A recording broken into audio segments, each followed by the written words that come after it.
Hello বন্ধুরা, কেমন আছো সবাই? আশা করি ভালোই আছো। আর সামনেই দুর্গাপুজো, তাই আমি একটা দুর্গা ঠাকুরের মায়ের রূপ আঁকার চেষ্টা করলাম। আর এটা দিয়ে পরে আমি একটা নেকলেস বানাবো, তাই এইটা ড্রয়িং করলাম। আর এইটা করার জন্য আমি আগেই কার্ডবোর্ডের উপরে একটা কাপড় চিটিয়ে নিয়েছি আর যেটার উপর করেছি। তবে আমি সাজেস্ট করব যে এটা না করে আগে পেন্টটা করে নিয়ে তারপরে যেন যেটাতে তো ভালো হবে। এটা আমি ফার্স্টবার, তাই আমার ভুলটা হয়ে গেছে।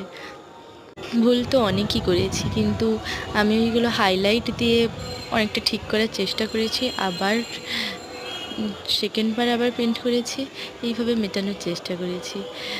তো এইটা কেমন লাগলো তোমরা অবশ্যই আমাকে কমেন্ট করে জানিও। আর এর সাথে ম্যাচ করে কীরকম কানের ইয়াররিং বানালাম সেটা দেখার জন্য অবশ্যই আমার চ্যানেলটিকে সাবস্ক্রাইব করো।